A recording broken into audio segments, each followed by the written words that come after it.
c'est Henrik Mkhitaryan. Oui, putain. Notre arménien, je l'ai dit un peu à l'arménienne, voilà. Bien, Ben bien, voilà, bien. parce que déjà, avant de revenir sur sa saison actuelle, je vais revenir un peu sur lui, parce que j'ai toujours eu le sentiment que c'est un joueur qui n'a pas eu la carrière qu'il méritait. Voilà, pour moi, il est arrivé à un mauvais moment à United, vraiment. Je trouve aussi qu'Arsenal le méritait pas vraiment, tu vois, méritait pas un tel joueur, parce que vu la gestion d'Arsenal post-Wenger, pour moi, Mkhitaryan n'avait rien à faire là-bas. Ouais. Ensuite, aujourd'hui, si tu veux mon avis, un joueur comme Mkhitaryan ferait même pas tâche au Real ou au Barça. Tu Oula. vois, parce que oui, non, mais parce que tu te remets sur le Real et le Barça actuel. On parle d'équipes qui sont plus souveraines dans leur championnat. Le Barça qui a même du mal à rester dans le top 5. Bon, en Coupe d'Europe, ouais, même en Coupe d'Europe, c'est compliqué. Bon, pour le Barça, un peu moins parce que tu as vu la poule. Mais voilà, donc pour moi, déjà sur ça. Ensuite, parce que c'est quelqu'un qui a 31 ans, mine de rien, et qu'on n'y Mhm, pense pas, on pense mhm. pas à ce joueur, on pense pas à ses qualités parce qu'il est arménien. Tu sais, il a un nom un Je peu suis d'accord. imprononçable. Je Bon, suis d'accord. c'est pas Szoboszlai pour certains, mais Oui, ça reste imprononçable pour d'autres. je suis d'accord. Ensuite, parce que cette saison, tu vois, je trouve qu'il a été enfin épargné par les blessures. Et quand il est Mhm, épargné par les blessures, il donne, enfin vraiment, il est en pleine possession de ses moyens et c'est juste mhm. beau, tu vois. Parce Bien que sûr. la Roma a plus que besoin de lui en ce moment. Mhm. Zaniolo, qui est le petit prince, est pas là. Il s'est encore refait une blessure abominable. Il va peut-être rater l'Euro. On lui souhaite pas, mais je crains que ça soit mal parti. Donc voilà. Et puis encore une fois, tu vois, on va dire qu'il tente et il réussit des choses qu'il avait du mal à réussir depuis un certain temps. Tu vois, Ouais, mais il tente des sombreros, des gestes techniques, des choses qui prouvent qu'il est en confiance. Voilà, il remonte des ballons, il élimine, il marque beaucoup plus qu'avant. Donc pour moi, Henrik Mkhitaryan, qui est d'ailleurs le co-meilleur passeur pour la stat actuelle de Serie A. c'est marrant que tu me dises ça parce que dans les sujets que j'avais listés, j'avais mis l'AS Rome sans Zaniolo, qui est pour moi une surprise en fait. Je ne pensais pas que l'AS Rome ferait aussi bien sans Zaniolo. Après, tu me diras, la saison dernière, ils ont quand même fini dans le top 5 sans Zaniolo en fin de saison, parce qu'il s'était déjà blessé l'année dernière en décembre sur un match contre la Juve. Euh, Mkhitaryan, euh, je suis d'accord avec toi sur le fait que parce qu'il est arménien, il n'est pas considéré à sa juste valeur. Parce qu'il a un nom imprononçable, enfin imprononçable pour certains et prononçable pour toi, parce que toi tu le prononces super bien. D'ailleurs, comment tu le prononces? Je l'ai mal prononcé là à l'instant. Comment tu le prononces en arménien, son nom? Henrik Mkhitaryan. Attends, j'ai du mal avec ma. Mkhitaryan, c'est ça? Oui, Mkhitaryan. Mkhitaryan. Mkhitaryan. Mkhitaryan. Normalement, parce qu'encore une fois, je suis pas arménien, mais Ouais, en tout ouais. cas, déjà, c'est plus proche de la vérité que Mkhitaryan, tu vois. Ok, Mkhitaryan. Donc je vais essayer de faire enfin, je vais faire un effort parce que je voudrais pas qu'on écorche aussi mon nom. Donc Mkhitaryan. Écoute, moi je pense que comme tu le dis, non seulement parce qu'il est arménien, il est sous-coté, son parcours à Manchester et Arsenal était pas forcément le plus judicieux pour lui parce que je pense qu'il n'était pas mis dans les meilleures conditions, dans les meilleures dispositions. Regarde tous les joueurs qui ont quitté Jürgen Klopp, cette génération de Dortmund avec Jürgen Klopp, les Kagawa et lui aussi. Lorsqu'ils sont sortis de ce cocon qu'il y avait à Dortmund, ils ont eu du mal à s'imposer ailleurs. Parce que je pense qu'il y avait justement ce cocon qu'avait mis en place Jürgen Klopp autour d'eux pour les faire performer. Et puis je pense aussi que le format de jeu et le jeu en lui-même, le jeu anglais ne correspondait pas forcément à Mkhitaryan.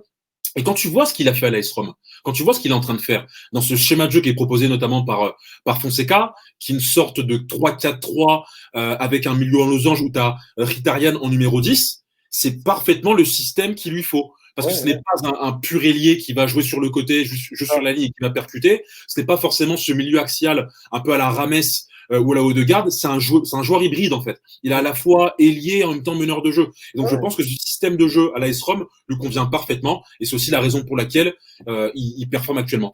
Ouais, parce que quand tu le vois, tu vois, il a besoin d'espace. Il a besoin d'espace et il aime bien éliminer au fond. Il aime bien faire Ouais. des belles passes, etc., créer des actions et aussi engendrer des décalages pour ses coéquipiers. Mais il aime bien aussi rentrer dans l'art, quoi. Et ça, Ouais, on a ouais, tendance à l'oublier. Et puis, il s'entend très, très bien avec Dzeko. bien sûr. Donc, là, pour le coup, la Roma est un bon club pour lui. À mon avis, c'est pas assez haut parce qu'il mériterait autre chose. Mais en ce moment, je suis content de le voir revivre un peu, quoi.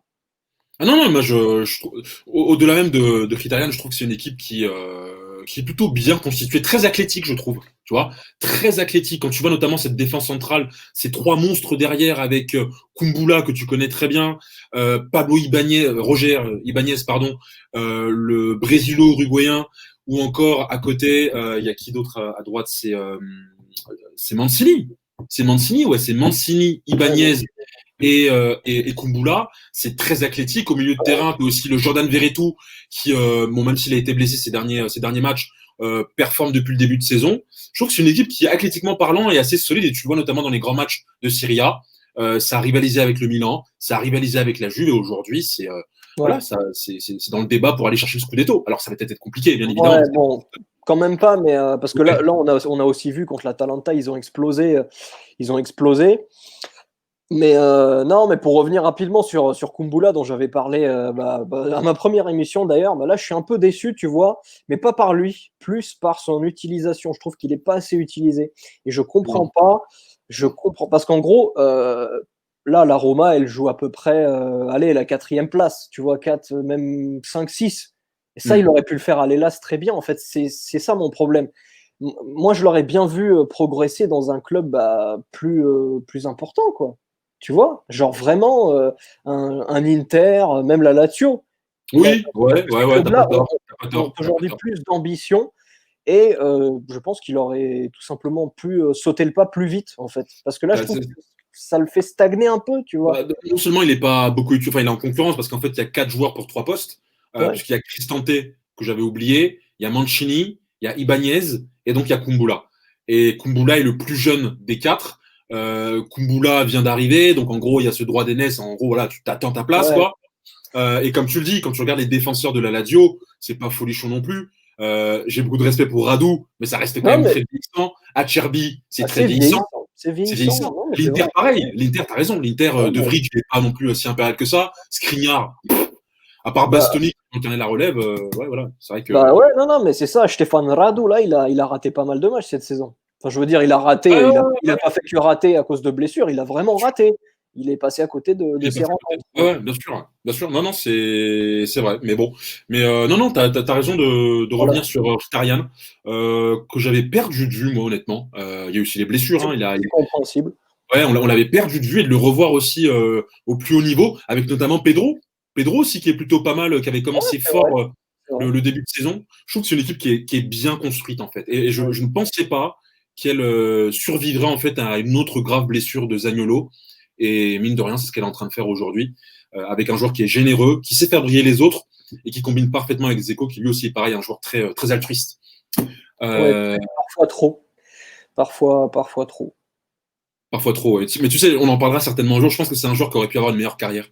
Ouais, après, bon, il a quand même eu. On a tendance, là aussi, je pense, à minimiser un peu son passage à City, parce que Wolfsburg, tout le monde sait qu'il a été exceptionnel. Mais City aussi, on minimise, alors qu'il a marqué dans tous les grands matchs, ou presque. Ouais. Et puis dans toutes les positions, en fait. Si tu veux, quand tu vois Giroud, parce que Giroud et lui ont la même taille, tu vois, mais ils n'ont pas la même technique. Dzeko est beaucoup plus fin, en fait. Il est beaucoup plus talentueux qu'un Giroud, et pourtant Giroud aura une meilleure carrière. Alors, les Balkans, c'est normal. Enlève la sélection, et même en club, Giroud, voilà, bon, il a le championnat avec Montpellier, il a cette Europa League avec Chelsea, il joue la Champions régulièrement. Dzeko, voilà, ça fait maintenant 2-3 ans qu'il joue plus la Champions, tu vois. Or, c'est un joueur, de par sa qualité, il doit la jouer, tu vois. Il doit jouer ses grands rendez-vous européens. C'est un autre joueur d'un 90, un 92, hyper talentueux, balle au pied. Mais t'as raison. Les Balkans. Mais je